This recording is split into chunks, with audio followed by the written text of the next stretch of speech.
அனைவருக்கும் வணக்கம். எனது பெயர் செந்தில்குமார், கூடலூரிலிருந்து வருகிறேன். பாவர் மசூதியும் சோமநாத ஆலயம் கஜினி முகமதால் இடிக்கப்பட்டது. பாவர் மசூதி பாபரோட தளபதி கான்வா போர் பின்னாடி இழுக்கப்பட்டது. காசி மதுராவில் இருக்கும் கோயில் குத்புதீன் ஐபக்கால் இடிக்கப்பட்டது. தாஜ்மஹால் கிருஷ்ணர் கோயில் ஷாஜகானால் இடிக்கப்பட்டு தாஜ்மஹால் ஆக்கப்பட்டது. டில்லியில் இருக்கும் செங்கோட்டை, ஜிம்மா மசூதி மற்றும் முத்து மசூதி இது போன்ற மசூதிகள் அனைத்தும் இந்து கோயில்களே. இதுக்கு ஆதாரங்கள் நீங்கள் வேறு எங்கும் தேட தேவையில்லை. அந்த தற்போது பாவர் மசூதி இடிக்கப்பட்ட அந்த செங்கல் மற்றும் அந்த இடிபாடுகளிலே அந்த இந்துக்கான ஆதாரங்கள் இருக்கிறது. இது போன்ற மசூதிகள் வந்ததுக்கு நீங்கள் ஆதரிக்கிறீர்களா? அது இந்து கோயிலாக ஆக்கப்பட்டதற்காக அந்த இந்து கோயில் இடிக்கப்பட்டதுக்கு கண்டனம் எதுவும் தெரிவிக்கலை. தனி மனித வழிபாடு கூடாது என்கிறீர்கள். அதே பாவர் மசூதி என்பதற்காக பயங்கரமான போராட்டம் பண்ணுகிறீர்கள். அதற்கடுத்து என்னவென்றால், உங்கள் முன்னோர்கள், அதாவது நமது முன்னோர்கள் அனைவரும் வாழ்முனையில் முஸ்லீமாக மதமாற்றம் செய்யப்பட்டார்கள். இதுவும் நல்ல மக்கள் மத்தியில் பரப்பப்படுகிற சில குற்றச்சாட்டுகளை நல்ல கேள்வியாக கேட்டிருக்கிறாங்க, பயனுள்ள கேள்விகள். அதில் என்ன சொல்கிறாங்கன்னா, சில பள்ளிவாசல்கள் நாட்டில் உள்ள காசி மதுரா அங்கே உள்ள பள்ளிவாசல்கள், பாபர் மசூதி, இது மாதிரியான இடங்கள் எல்லாம் இந்து கோயிலாக இருந்து அதை முஸ்லீம் மன்னர்கள் இடிச்சுவிட்டு அதை பள்ளிவாசல் ஆக்கினாங்க என்கிறது ஒரு குற்றச்சாட்டு. அதுக்கு ஆதாரங்கள்லாம் இருக்குது அப்படின்னு சொன்னார். இதுக்கு எந்த ஒரு ஆதாரமும் இல்லை, முதல் விலகிக் கொள்ள வேண்டும்.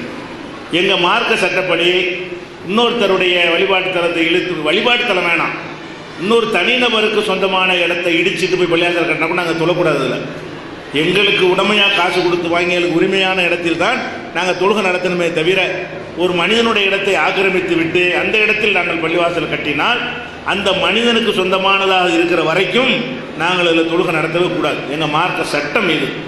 இப்போ என்ன பிரச்சனைன்னு கேட்டால், முஸ்லீம் மன்னர்கள் இந்த அவங்க ஆட்சி பண்ணது உண்மை. ஆட்சி பண்ணாங்கல்ல, 800 ஆண்டுகள் ஆட்சி பண்ணியிருக்காங்க பல வகையிலையும் சேர்ந்து. இப்போ 800 ஆண்டுகள் ஆட்சி பண்ணும் பொழுது இந்தியாவில் வெள்ளைக்காரங்க 200 ஆண்டு ஆட்சி பண்ணாங்க. முஸ்லீம் மன்னர்கள் 800 ஆண்டு பண்ணினாங்க. வெள்ளையர்கள் ஆங்கிலேயர்கள் 200 ஆண்டு ஆட்சி பண்ணாங்க. இந்த 200 வருஷ ஆட்சியிலையும் வெள்ளையர்களை வெளியேற்றுறதுக்காக பல கட்ட போராட்டங்களை நாட்டு மக்கள் செய்தோம். முஸ்லீம் செய்தோம், இந்துக்கள் செய்தார்கள். எல்லா சமுதாயத்து மக்களும் என்னஞ்சாங்க, வெள்ளையர்களை விரட்டணும் என்பதற்காக வேண்டி சாத்வீக முறையிலையும் ஆயுதம் தாங்கியும் போராட்டங்கள் நடத்தி விரட்டணும். 200 வருஷமும் அவனை நிம்மதியாக வாழ விடலை. 800 வருஷம் முஸ்லீம்கள் ஆட்சி பண்ணாங்களே, அவங்கள விரட்டுவதற்காக எந்த ஒரு போராட்டமும் நாட்டில் நடந்துச்சா? கோயிலை ஒருத்தன் இடித்து இருந்தான்னு சொன்னால் என்ன நடந்து இருக்கும்? அவன் சிறுபான்மை. முஸ்லீம் ஆட்சியாளர்களாக இருந்தவர்கள் சிறுபான்மையர்கள். சிறுபான்மையிலையும் இந்த காலத்தில் நவீன ஆயுதங்கள் புழங்குற காலத்தில் இப்போ வாழ்ந்துக்கிட்டு இருக்கிறோம். இப்போ என்கிட்ட ஒரு துப்பாக்கி இருந்தால் அவ்வளோ கொடுத்து நாங்கள் பயப்படுத்தி கட்டுப்படுத்திட முடியும். எந்திரிச்சா சுட்டு விடுவேன்னு சொல்லிட்டு அருவாளை வச்சுட்டு இப்படி செய்ய முடியாது. அப்போ ஆயுதங்களை வைத்து, அந்த காலத்து ஆயுதங்களை வைத்து அடக்குமுறை செய்வதாக இருந்தால் பெரும் மக்கள் திரளை குறைந்த மக்கள் கட்டுப்படுத்த இயலாது. அப்போ முஸ்லீம்கள் இன்றைக்கே நாங்கள் 20% இருப்பதாக நாங்கள் நினைக்கிறோம். அரசாங்கத்தினுடைய கணக்கு பிரகாரம் 13% இருப்பதாக இன்னைக்கு சொல்கிறார்கள். அப்போ இன்னைக்கு 13 இன்னும் கம்மியாக தான் நாங்கள் இருந்திருப்போம். வளர்ச்சி அடைஞ்சிட்டோன்னு சொல்கிறாங்க. அப்போ நாங்கள் 100க்கு 5, 100க்கு 8ங்கிற கணக்கில் இருக்கிற ஒரு சமுதாயம் 95 இருக்கிற மக்களுடைய கோயிலை போய் இடித்தா ஒரு நாளைக்கு நான் நாட்டில் இருந்திருப்பானா? அவ்வளவு இப்போவாது பக்திகள் குறைஞ்சி பகுத்தறிவாதங்கள் பேசப்படுற ஒரு காலம். அந்த காலத்தில் இந்த மேட்டரை ரொம்ப சீரியஸாக எடுத்திருப்பாங்க. கோயிலில் கையை வச்சான்னு சொன்னால் கொந்தளிச்சா ஓடியே போயிடுவான். அந்த அளவுக்கு மக்கள் தொகை ரொம்ப மைனாரிட்டி, பாபராக இருக்கட்டும் வேற யாராக இருக்கட்டும். அப்போ சிறுபான்மையாக இருக்கிற ஒருத்தன் ஆளும்போது பெரும்பான்மைக்கு ஆத்திரம் ஊட்டக்கூடிய, பெரும்பான்மைக்கு பயத்தை ஏற்படுத்தக்கூடிய ஒரு காரியத்தை அவன் செய்தால் அவன் ஆளை லாஜிக்கலே உதைக்குது. நான் கேட்குறேன், ஆட்சி அவன் கையில் இருக்கும்போது ஆட்சியை தக்க வச்சுக்கிறதுக்கு தான் எந்த ஒரு அரசியல்வாதியும் பார்ப்பான். ஜனநாயகமாக இருக்கட்டும், சர்வாதிகாரமாக இருக்கட்டும், ஆட்சி இழக்கிறதுக்குரிய எந்த ஒரு ரிஸ்கான வேலையும் எடுக்க மாட்டான். ஆட்சியில் இருக்கும்போது அவனுக்கு கோயில்கிட்ட இடமா இல்லை, பள்ளிவாசல் கட்டுற அரசாங்கம் அவங்க கையில் இருக்குது, புறம்போக்கு எவ்வளோ இடம் இருக்குது, அங்கே கட்டுறது போல இது போய் இடிச்சு போட்டு கட்ட கிறுக்கம் கூட செய்வானா? ஒரு அதிகாரத்தை கையில் வைத்திருக்கிறான். மைனாரிட்டி மெஜாரிட்டி மக்களுடைய எதிர்ப்பு வந்தால் ஒரு நாளைக்கு கூட தாக்கு பிடிக்க முடியாது. அப்படியான ஒரு நிலையில் இருக்கிற ஒரு சின்ன சமுதாயம், பாபரா இருக்கட்டும், அக்பரா இருக்கட்டும், ஹுமாயூனா இருக்கட்டும், ஜஹாங்கீரா இருக்கட்டும், ஷாஜஹானா இருக்கட்டும், யமனா இருக்கட்டும், இவன் வந்துக்கிட்டு அவ்வளோ ஃபைட் மோதி இந்துக்களோட மோதி அவ்வளோ பெரிய வேலையை செஞ்சு இருந்தான்னு சொன்னால் வெள்ளைக்காரனுக்கு எதிராக நடந்த போராட்டத்தில் 1000 மடங்கு நடந்திருக்கும். ஒரு போராட்டம் வரலாறு காட்டுங்க. முஸ்லிம் மன்னர்கள் நாட்டை விட்டு போங்க என்று சொல்லி இந்த ஆண்டில் இப்படி போராட்டம் நடந்ததுன்னு ஒரு போராட்டம் கூட குரல் கூட இருப்பலையா? பொதுவாக ஜென்ரலாக கேட்குறேன், சாத்தியமே கிடையாது. இன்னும் சொல்ல போனால் பாபர் இருக்கார் இல்லையா, பாபர் தான் இந்த பள்ளிவாசலை கட்டினார். பாபருடைய காலத்தில் கட்டப்பட்டது, அவ்வளோதான். அது பள்ளிவாசல் தான். ஒரு கட்டினால பேரை சொல்கிறோமே தவிர பாபருக்கு அங்கே எதுவும் கிடையாது. பாபரை வழிபடுறதில்லை. ஒரு அப்துல் காதர் பள்ளிவாசல் கட்டினார்னு வைங்களேன், அப்துல் காதர் பள்ளிவாசல்னு சொல்லுவோம். அப்துல் காதர் தனி மனித வழிபாடுன்னு ஒரு சொன்னார். தனி மனித வழிபாடுலாம் கிடையாது. ஒருத்தர் கட்டினார்னு சொன்னால் அவர் பேரை வைக்கிறதுங்கிறது சில ஊர்களில் வழக்கமாக இருக்குது. இப்ராஹிம் கட்டினா இப்ராஹிம் பள்ளிவாசல்வாங்க, இஸ்மாயில் கட்டி கொடுத்தா இஸ்மாயில் பள்ளிவாசல்னு வைப்பாங்க, தெரு பேரை சொல்லி வடக்கு தெரு பள்ளிவாசல்னு வைப்பாங்க. இப்படி பள்ளிவாசல் பேர் வைக்கிறது. பாபர் காலத்தில் அவருடைய தளபதி கட்டின காரணத்தினால அது பாபர் மசூத்னு பேர். சரி, இப்போ பாபர் என்ன செய்கிறாருன்னா, அவருடைய மகன் ஹுமாயூன், பாபருடைய மகன் ஹுமாயூன். ஹுமாயூன் அடுத்த சக்கரவர்த்தியாக வர்றார். ஹுமாயூனுக்கு பாபர் ஒரு உயில் எழுதி வைக்கிறார். ஹுமாயூன் என்பவருக்கு மகனுக்கு பாபர் ஒரு உயில் எழுதுறார். அந்த உயில் இப்போ இருக்குது. எங்கே இருக்குது? இந்திய அரசாங்கத்தில் டெல்லியில் அருங்காட்சியக மியூசியம், சென்ட்ரல் கவர்மெண்டுடைய அதிகாரத்தில் உள்ள அருங்காட்சியக மியூசியத்தில் அந்த பாபர் எழுதின உயில் இன்னைக்கு என்ன இருக்கிறது? அரசாங்கத்துடைய சொத்தாக இருக்கிறது. இது கட்டுக்கதை கிடையாது. அந்த உயிலில் என்ன இருக்குன்னு கேட்டால், அருமை மகன் ஹுமாயூனே, நீ இந்துக்கள் அதிகமாக இருக்கக்கூடிய ஒரு நாட்டுக்கு ஆளப்போகிறாய். எனக்கு பிறகு நீ மன்னராக போகிறாய். அவங்களுடைய மனம் கோணாத வகையில் உன்னுடைய ஆட்சி அமைத்துக் கொள்ள வேண்டும். எந்த அளவுக்கு என்றால், நம்முடைய மார்க்கத்தில் ஆடு மாடு ஒட்டகங்களை எல்லாம் அறுத்து பலியிட்டு சாப்பிட அனுமதி இருக்கிறது. ஆனால் இந்துக்கள் மாட்டை புனிதமாக கருதி கொண்டிருக்கிறார்கள். இஸ்லாத்திற்காக நீங்கள் இந்த மாதிரி குர்பானி கொடுப்பதாக இருந்தால் மாட்டை தவிர்த்து ஆடு ஒட்டகத்தை நீங்கள் குர்பானி கொடுத்துக்கள். இவர் எப்படி இந்த போதனை செஞ்சவர் பிடிச்சிட்டு வரான். என் வீட்டு மாட்டையே அறுக்கக்கூடாதுங்கிறார் அவர். மாடு ஏன் மாடு, நீங்கள் புனிதமாக கருதுறதுக்காக நான் மதிக்க தேவையில்லை. பொதுவாக லாஜிக்காக பார்த்தோம் என்று சொன்னால், என்னுடைய காசில் வாங்கின ஒரு மாட்டு அதை நான் அறுக்கிறேன் அப்படின்னு சொல்கிற ஒரு விஷயத்தில் கூட அவர் எப்படி போகிறாரு?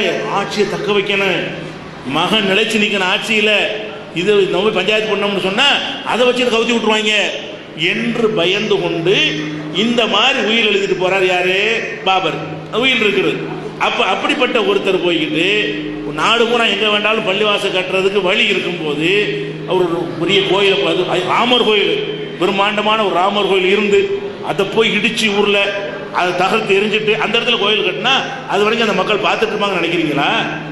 இடிக்கிற வரைக்கும் அந்த ஊர் மக்கள்லாம் சும்மா வந்துருப்பாங்க நினைக்கிறீங்களா? அது பீரங்கி துப்பாக்கி அணுகுண்டா வச்சுக்கிட்டு இருந்தான், அறுவலை கட்டிக்கிட்டு ஒரு வேலு வாழு தானே கொண்டு வந்திருப்பான். அவனுக்கு கட்டி பிடிச்சாலும் சட்னி ஆக்கி போடலாமே எல்லா மக்களும் சேர்ந்து. அப்போ லாஜிக்காகவும் இது இல்லை. வரலாற்றுலையும் அப்படியான ஒரு போராட்டங்கள் இந்த அரசுக்கு எதிராக நடக்கவில்லை. சரி, அதை விட்டுருவோம். பாபர் கொடுங்கோளர், ஹுமாயூன் கொடுங்கோளர்னு வச்சுக்கிடுவோம். ஹுமாயூனுக்கு அடுத்து ஆட்சி யார் வர்றா? அக்பர் வர்றாரு. அக்பர் பாபருக்கு பேரன். பாபருடைய மகன் ஹுமாயூனும், ஹுமாயூனுடைய மகன் யார்? அக்பர். அக்பரை பொறுத்த வரைக்கும் அவர் பாருங்க, அவர் எப்படியா இருக்காருன்னா, அவர் இஸ்லாமே இல்லை. அவர் அப்படி சொன்னார். அவர் தீன இலாஹின்னு புதுசாக ஒரு மதத்தை உண்டாக்குனார். அக்பர் என்ன வரலாற்று புத்தகம் நீ 1ஆம் கிளாஸ் 2ஆம் கிளாஸ் படிக்கும்போது நம்மளாம் படிச்சிருப்போம். அக்பர் என்னஞ்சாரு? தீன இலாஹி என்று புது மதத்தை உண்டாக்கி, இஸ்லாத்திலேருந்து கொஞ்சம், இந்து மதத்திலேருந்து கொஞ்சம், ஒவ்வொரு மதத்தை கொஞ்சம் ஒரு மிக்ஸ் பண்ணி அவர் ஒரு புது மதத்தை உண்டாக்கி இதுதான் என்னுடைய அரச மதம் என்று சொன்னார். சொன்னது மட்டும் இல்லாமல் அவருடைய அரசவையில் எல்லாம் ரஜபுத்திரர்கள் என்று சொல்லக்கூடிய இந்து மதத்தை சேர்ந்தவர்களை தான் அமைச்சர்களாக, ஆலோசகர்களாக, மந்திரிகளாக, இராணுவத்தில் உள்ள பணியாளர்களாக எல்லாம் சேர்த்து கொண்டார். யார? இந்து மதத்தில் உள்ள ரஜபுத்திர சமுதாயம் தான் அவருடைய ஆட்சியில் பீர்பால் உள்பட எல்லாம் முஸ்லிம்களை அரவணைக்கிற மாதிரி அவர் நடக்கவே இல்லை. நான் ஒரு புது மதம் அப்படின்னு சொன்னார். இதில் 2 விஷயம் இருக்கிறது. இந்த ஹுமாயூனால் அக்பர் எப்படி வளர்க்கப்பட்டிருக்கிறார். அதாவது இந்த மதவெறி அந்த மாதிரி வளர்க்கப்பட்ட ஒருத்தன் புள்ள இஸ்லாமே வேணாண்டா போகும், பாபரும் வளைஞ்சு கொடுத்து போன்னு சொன்னார். ஹுமாயூன் இன்னும் கொஞ்சம் வளைஞ்சு கொடுத்து போகிற அளவுக்கு கிளாஸ் நடத்த போய் தான் அவர் மகன் நான் இஸ்லாமே இல்லைன்னு சொன்னார். அக்பருடையது இந்தியாவின் பொற்காலம் என்று நம்ம இந்துத்துவ சக்தி எல்லாம் சொல்லுவாங்க. அக்பருடைய சாம்ராஜ்யம் அவ்வளோ நல்ல சாம்ராஜ்யம் சொல்லுவாங்க. இப்போ பாபருக்கு அக்பருக்கு இடைவெளி 25 வருஷம். பாபருடைய காலத்துக்கு 25 வருஷத்துக்கு பிறகு அக்பர் மன்னராகிறார். இப்போ நான் கேட்குறேன், பாபர் இடிச்சார்ல, சரி இடிச்சார், அந்த காலத்தில் பயந்துக்கிட்டு யாரும் பேசலை வச்சுக்கிடுவோம். ஹுமாயூனுக்கு பயந்துக்கிட்டு பேசலை. இப்போ அக்பர் வந்துட்டார்ல, அக்பர் காலத்தில் அந்த இடிக்கும் போது பார்த்தவன் இருப்பான்ல, 25 வருஷம் தான் ஆயிருக்கு. பாபர் பள்ளிவாசத்து கோயிலை இடிக்கும் போது 25 வயசு உள்ள ஒருத்தனாக இருந்தால் அவன் அக்பர் காலத்தில் 50 வயசு உள்ளவனாக இருப்பான். பாபர் இடிக்கும் போது 25 வயசுன்னு வச்சுக்கிறங்க, அவன் 50 வயசு உள்ளவனாக அக்பர் காலத்தில் இருப்பான். அப்போ அந்த மாதிரி மக்கள்லாம் திரண்டு போய் உங்கள் தாத்தா அந்த மாதிரி இடிச்சு விட்டாரு, நீங்கள் அந்த மதமே வேணான்ட்டு போயிட்டீங்க, எங்களுக்கு நல்லாட்சி பண்ணக்கூடிய ஆளாக இருக்கிறீங்க, திருப்பி தாங்கன்னு கேட்டிருக்கணும்ல. கேட்டால் அவர் கொடுத்துருப்பாரு. அவர் அப்படி நடந்து இருந்தால் தானே கேட்குறதுக்கு, நடக்கலை, நடக்காதனால கேட்கல, நடந்திருந்தால் தான் கேட்க முடியும். அது மாதிரியான ஒரு விஷயம் இருக்குது. இதை நீங்கள் விளங்கிடணும். அடுத்தது இதெல்லாம் வரலாற்றில் உள்ள விஷயம். நான் சொல்ல எல்லாமே 25 வயசில் ஆட்சிக்கு வந்தது, அக்பர் காலத்தில் நடந்துச்ச பிரச்சனைன்னு பாருங்கள், ஒன்றும் நடக்கலை. அடுத்து என்னென்னு கேட்டால், இந்த பாபர் காலத்தில் தான் குருநானக் என்பவர் சீக்கிய மதத்தை உருவாக்குறார். சீக்கிய மதம் இருக்குல்ல, அதனுடைய குருநானக் என்பவர் தான் முக்கியமான ஒரு ஆள். கிரந்த சாஹிப்னு ஒரு கிரந்தத்தை என்ன செய்வாங்க, அவங்க வழிபடுவாங்க. அதனுடைய ஆள் அவர் தான், அது குருநானக் என்பவர். அந்த சீக்கிய மதத்தினுடைய பெரிய நிறுவனராக இருக்கிறவர் யார், குருநானக். குருநானக்கு சீக்கிய மதத்தை உண்டாக்குனதுக்கு என்ன காரணம்னு கேட்டால், பாபர் மேலே உள்ள வெறுப்பு தான் காரணம். பாபருக்கு முதல் எதிரியாக இருந்தவர் யார், குருநானக். அவர் என்ன செய்கிறாருன்னா, பல பகுதிகளுக்கும் போகிற மாதிரி அயோத்திக்கு வர்றாரு. அயோத்திக்கு அந்த பாபர் காலத்திலே இந்த பள்ளிவாசல்லாம் பார்வையிடுறார். பாபர் மனுஷாக பார்வையிடுறார். அவர் அவருடைய பாபரை திட்டி ஒரு நூல் எழுதியிருக்கிறார். அவர் சொன்னதை தொகுத்து நூலாக்கி இருக்கிறாங்க. திட்டும் போது பாபர் இந்த பெண்கள் விஷயம் மற்ற விஷயங்களை எல்லாம் செஞ்சாருங்கிற மாதிரி நிறைய அவர் விமர்சனம் பண்ணுறாரு. இதை பற்றி சொல்லவே இல்லை. பாபருடைய தப்பை சொல்கிறதா திட்டுறதா இருந்தால் பெரிய திட்டம் இதுக்கு தான் திட்டணும். இவன் எப்படிப்பட்ட ஆள் என்றால், நம்முடைய கோயிலை இடித்து விட்டு அதை பள்ளிவாசலாக்கின மாபாவின்னு எழுதணுமா இல்லையா? பாபரை பற்றின எத்தனையோ விமர்சனங்கள் பண்ண அந்த விமர்சனத்தில் ஒரு இடத்தில் கூட என்ன இல்லை, இதை பற்றி சொல்லவே இல்லை. அப்போ அப்படி தான் நம்ம பார்க்க வேண்டிய விஷயம். அடிப்படையாக விஷயம் என்னன்னு கேட்டால், இது நடக்கலை, அப்படி இருந்தால் அது எதிர்ப்பு வந்திருக்கும். இது அது அவரும் சொல்லிக்கொள்ளவில்லை. அதுக்கடுத்து என்னன்னு கேட்டால், வேறு விஷயங்கள் நான் உள்ளே போகலை. என்ன போகலைன்னு கேட்டால், இந்தியாவுடைய முதல் ஜனாதிபதி யார், ராஜேந்திர பிரசாத். அடுத்தவர் ராதாகிருஷ்ணன். அந்த ராதாகிருஷ்ணனுடைய மகன் சர்வப்பள்ளி ராஜகோபால்னு ஒரு பெரிய வரலாற்று ஆய்வாளர். அவர் என்ன சொல்கிறாருன்னு கேட்டால், அயோத்தியில் ராமரை கடவுளாக வழிபடக்கூடியதை 200 ஆண்டுகளுக்கு முன்னாடி தான் ஏற்பட்டது. அதுக்கு முந்தைய ராமர் கடவுளாக வழிபடப்படவே இல்லை. அவர் கதையாக ராமாயணத்தை படித்து கதையாகத்தான் மக்கள் எடுத்துக்கொண்டிருந்தார்களே தவிர கடவுள் ஆக்கலைங்கிறார். யார் சொல்கிறா? பெரிய முஸ்லீம் அல்லாத ஒரு ஆய்வாளர் தான் சொல்கிறாரு. அப்படின்னா 400 வருஷத்துக்கு முந்தைய கோயில் இருந்திருக்க முடியாது. அவர் கடவுள் ஆக்கப்பட்ட 200 வருஷம் தான் ஆகுதுங்கும் போது, அதுக்கு முன்னாடி இப்படி கோயில் கட்டியிருப்பாங்க, பெருமாண்டமான கோயில் என்றெல்லாம் நிறைய விஷயங்கள் இருக்குது. அந்த மாதிரி ஆய்வாளர்கள் விஷயத்துலாம் போகலை. அந்த மாதிரி உள்ள விஷயங்களுக்கு நான் சொல்வது என்னன்னு கேட்டால், இஸ்லாமியர்கள் சார்பாக சொல்லப்படுற அந்த குற்றச்சாட்டு சரியாங்கிறதுக்கு தான் சொல்ல வர்றேன். இது ஒரு விஷயம். அப்போ நடக்கலான்னு ஆகிடுங்க, சரி அதை விட்டுருவோம். வெள்ளைக்காரன் ஆட்சிக்கு வர்றான். வெள்ளைக்காரன் முஸ்லீம் எல்லாம் போயிட்டாங்க, வெள்ளைக்காரன் வர்றான். வெள்ளைக்காரன் காலத்தில் இந்துக்கெல்லாம் திரண்டு போய் இந்து முஸ்லீம் பகமையை நல்லா ஊட்டி விட்டாங்க. வெள்ளைக்காரன் தான் ஆட்சியை தக்க வைக்கிறதா இருந்தால் இவங்களை அடிச்சுக்கிற வைக்கணும். அந்த விதை தான் இன்றைக்கி வரைக்கும் ஓடிட்டு இருக்குது. இந்து முஸ்லீம் பகையாக இருந்தால் அவங்களுக்குள்ளே சண்டை போடுவாங்க, நம்ம ஆட்சியை ஓட்டலாம்னு சொல்லி 200 ஆண்டு ஓட்டுனதுக்கு அதான் காரணம். முஸ்லீமுக்கு எதிராக இந்துக்களுக்கு வெறி, இந்துக்களுக்கு எதிராக முஸ்லீம்களுக்கு வெறி, இந்த வேலைகளை கச்சிதமாக செஞ்சுக்கிட்டு இருந்தான். அப்போ என்ன செஞ்சாங்கன்னா, பல இந்துக்கள் தூண்டப்பட்டு முஸ்லீம்கள் தூண்டப்பட்டு பல புகார்களை கொடுப்பாங்க. கோயிலுக்கு எதிராக முஸ்லீம் கொண்டு கொடுப்பான், பள்ளிவாசலுக்கு எதிராக போய் இந்துக்கள் கொடுப்பான். இப்படியான வேலைகள்லாம் நிறைய நடந்துச்சு. அப்படி நடந்த கேஸுகளில் ஒரு புகாராவது வெள்ளைக்காரன்ட்ட, எங்களுடைய கோயிலை பாபர் இடிச்சிட்டாரு, அந்த பள்ளிவாசல் எங்களுக்கு சொந்தம், மீட்டு தாங்கன்னு கொடுத்தாங்களா? 200 வருஷ காலத்தில் நடத்தலை. ஒரே ஒரு கேஸு அது பாபர் மசூதி சம்பந்தமாக போட்டாங்க. என்ன போட்டாங்கன்னா, அது பெரிய பல ஏக்கர் இடமுள்ள ஒரு இடம், பள்ளிவாசல் எல்லாம் சேர்ந்து அதனுடைய ஒரு மூலையில் ஒரு சின்னதாக ஒரு 20க்கு 20 ஒரு டென்ட் போட்டு இந்த இடத்துல நாங்கள் எங்கள் வழிபாட்டு இந்த இடங்களுக்கு சொந்தமானது, இந்துக்களுக்கு சொந்தமான இடம் என்று அதை வக்ஃபில் வச்சுக்கிட்டாங்கன்னு சொல்லி ஒரு கேஸ் போடப்பட்டுச்சு. அந்த கேஸில் நினைச்சிட்டாங்கன்னா அது இந்துக்களுக்கு சொந்தம்னு அதை தீர்ப்பளித்தாங்க வெள்ளக்காரன் காலத்தில். அதுக்கப்புறம் மேல் முறையீடு செய்யும் பொழுது இல்லை அதுவும் முஸ்லீம்களுக்கு உள்ளது தான், இந்துக்களுக்கு உள்ளது இல்லைன்னு சொல்லி இதை அந்த சின்ன ஒரு இடத்துக்கு சொந்தம் கொண்டாடினாங்க. பள்ளிவாசலுக்கு இல்லை, பள்ளிவாசல் சுற்றி உள்ள ஏக்கருக்கெல்லாம் இல்லை, இதைத்தான் சொன்னாங்க. இந்த ஒரு அடிப்படையிலையும் பார்க்கும் பொழுது இந்த ஒரு கேஸ் தான் வெள்ளக்காரன் காலத்தில் இருந்தது. அதுலேயும் இந்த கேஸ் இந்த 400 சதுர அடிக்குத்தான் அந்த கேஸ் இருந்துச்சு. அந்த கேஸில் கீழ்கோர்ட்டில் அவங்களுக்கு சாதகமாக போய் மேல் கோர்ட்டில் இது பொய், முஸ்லீமுக்கு தான் உரியது என்று சொல்லி தீர்ப்பளிச்சுட்டாங்க. இது அந்த மாதிரி வரலாறு. சுதந்திர இந்தியாவில் என்ன செய்கிறாங்க, எப்படி பிரச்சனை ஆரம்பிக்குது? 1947 சுதந்திரம் அடையுதா, 1949 2 ஆண்டு கழித்து ஒரு 49ல் பள்ளிவாசலாக இருந்து மக்கள் தொழுகை வர போய்கிட்டு இருக்கிற இடத்துல நள்ளிரவு நேரத்தில் ராமர், சீதை, லட்சுமணன் என்ற 3 சிலைகளை கொண்டு போய் இரவோடு இரவாக பள்ளிவாசலுக்குள்ள ஒரு படின்னு வச்சிருப்பாங்க. ஏறி உரை நிகழ்த்துறதுக்கு பள்ளிவாசல் ஒரு படி பார்த்துருப்பீங்க, அதில் 2 தான் பிரச்சாரம் பண்ணுவார். அந்த மாதிரி ஒரு படியில் கொண்டு போய் 3 பேரை வைத்து விட்டு காலையில் முஸ்லீம்கள் காலை தொழுகைக்கு போகிறாங்க. இந்த பாங்கு சொல்கிறாங்கன்னு சொன்னீங்கல்ல, அந்த நேரத்தில் தொழுகைக்கு போகிறாங்க 5 மணி 4:30 மணி போல்.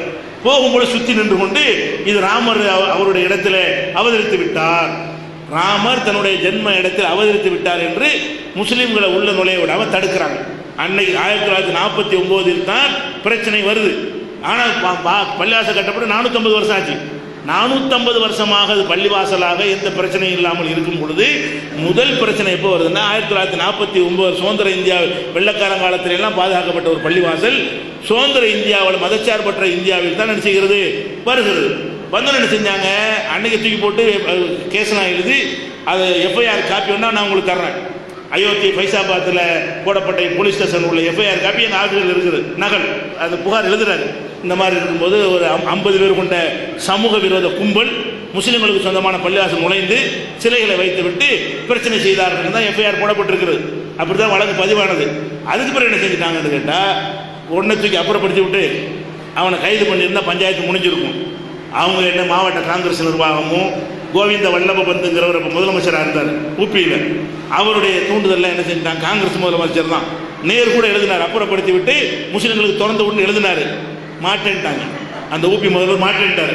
அவருக்கு பக்கபலமாக வல்லபாய் பட்டேல் இருந்தார். அந்த உத்தரவை ஏற்றுக்கொண்டு ஒருத்தருக்கு இன்னும் பூட்டி வச்சுட்டாங்க. 49 உள்ளே கொண்டா வச்சா தூக்கி போட்டு திறந்து உண்மை இல்லையா, அன்னைக்கு பூட்டி விட்டு நினைஞ்சாச்சு, முஸ்லீம்களை வெளியேற்றிட்டாங்க. அதுக்கப்புறம் பல கட்ட விசாரணை நடந்த பிறகு உள்ள கோயிலில் சாமி இருக்கும்போது நாங்கள் வழிபாடு செய்யாமல் இருக்க முடியாது, தூரத்தில் நின்று வழிபடுறதுக்கு அனுமதி வேணும்னு ஒரு மனுவை போடுறாங்க. அவர் முஸ்லீம்கள் எல்லா நாட்டிலும் நல்லா இருக்காங்கன்னு சொல்கிறார்ல, அதுக்கு ஆதாரம் நல்லா இருக்கிறாங்க. எப்படி நல்லா இருக்கிறாங்க, முஸ்லீம்கள் சொந்தமான அப்புறப்படுத்தின உலகத்துக்கு தெரிஞ்ச விஷயம். வழிபாடு செய்யறதுக்கு அனுமதி கொடுக்குது கோர்ட்டு. முஸ்லீம்களை நல்லபடியாக நடத்துறதுக்கு ஆதாரம் என்னன்னு கேட்டால் நீங்கள் வழிபாடு செஞ்சுக்கிறீங்க. அதாவது முஸ்லீம்களை வெளியேற்றி விட்டு உள்ள சிலை இருக்குது, கடவுளுக்கு சிலை பூஜை இல்லாமல் அவர்கள் வேதனைப்பட்டு கொண்டிருக்கிறார்கள் இப்படின்னு ஒரு மனு போட்டவுடனே சட்டப்படியில் தீர்ப்பளிக்கணும். நீதிபதி பாண்டேங்கிற ஆள் சட்டப்படி தீர்ப்பளிக்காம வழிபாடு செய்ய திறந்து விடுறாரு. அவர் தான் பிஜேபியில் பின்னாடி எம்பியாக போனார். நீதிபதியாக இருக்கும்போது அவர் எப்படி இருந்திருக்கான்னு பார்த்துக்கிறேங்க. பாஜகவில் எம்பி சீட்டு கொடுத்தாங்க.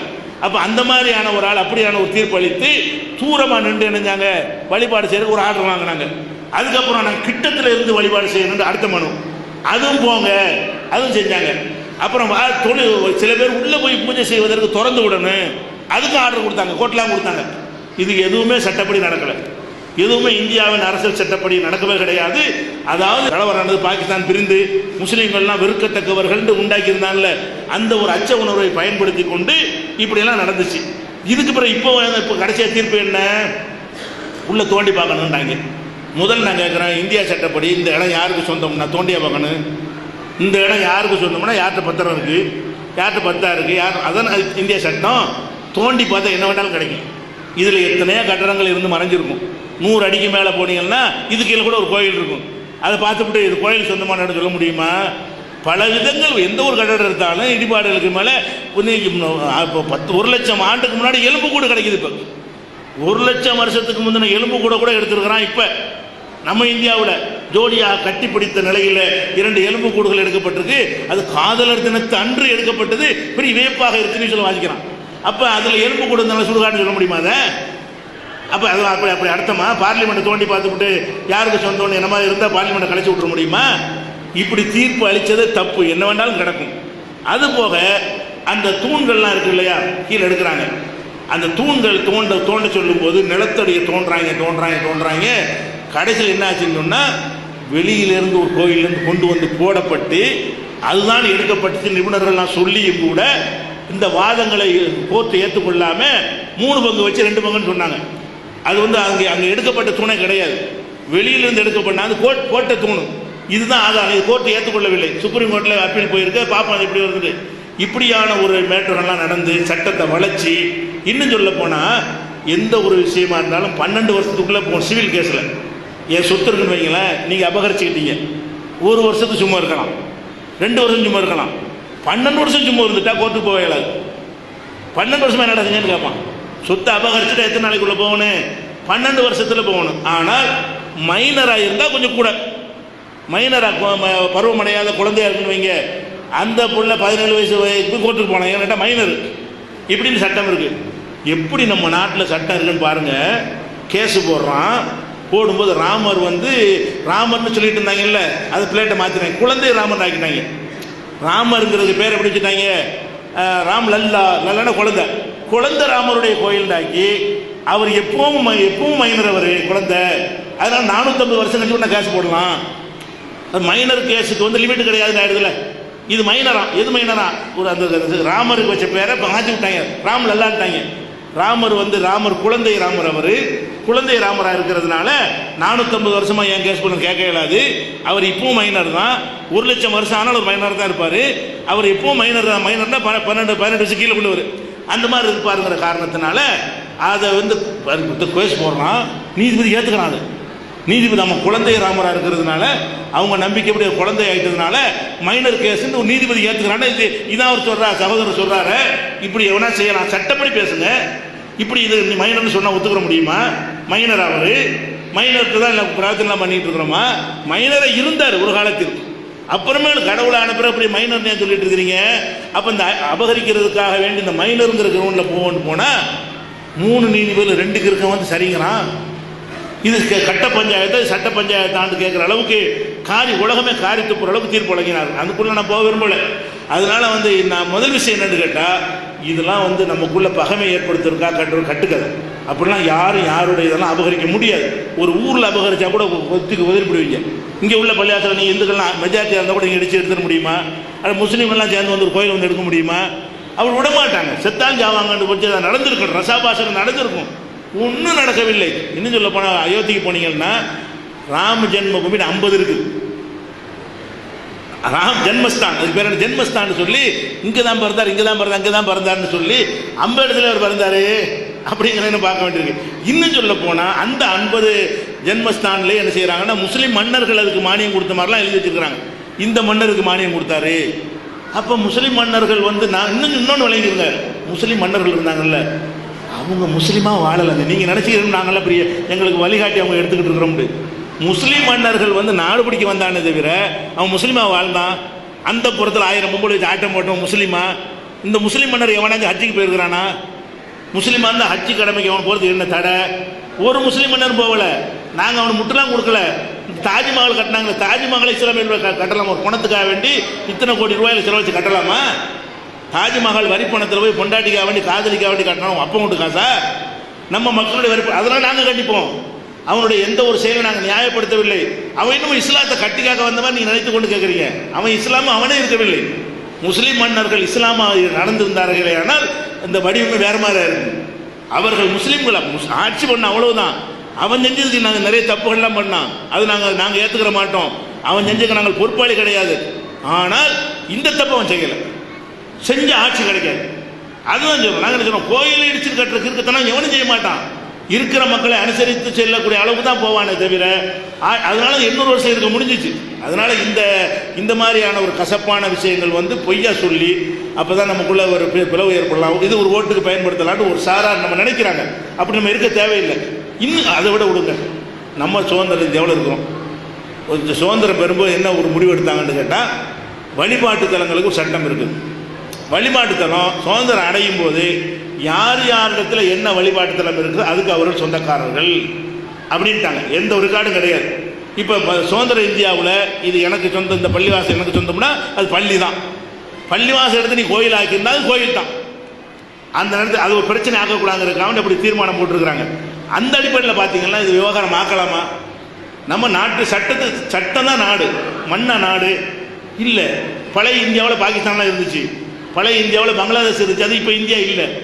வெளில பாரதியார் படித்தார், 30 கோடி முகமுடையால் படித்தார்ல, அப்போ பாகிஸ்தான் இந்தியாவில் தானே இருந்துச்சு, பங்களாதேஷ் இந்தியாவில் தானே இருந்துச்சு. அப்போ இந்தியா மண்ணெல்லாம் போயிடுச்சு. அப்போ இந்தியாங்கிறது என்ன? சட்ட புஸ்தகம் தான், அந்த சட்டத்தை மதிக்கிறவங்க தான். இப்போ சட்ட புஸ்தகத்தின் பிரகாரம் நாடு 1947 சுதந்திரம் அடையும் போது யார்கிட்ட எந்த வழிபாட்டு தரம் இருக்கோ அது அவ்வளவுதான், கிளை பண்ணக்கூடிய தான் சட்டம். இப்போ நம்ம அது கலப்பலாமா? தேவையா? எங்கள் பள்ளிவாசலில் கோயில் ஆக்கியிருந்தா நாங்கள் பேசாமல் தான் இருக்கணும். பள்ளிவாசலில் நீங்கள் கோயில் ஆக்கியிருந்தா கூட நாட்டு சட்டப்படி என்ன செய்யணும்?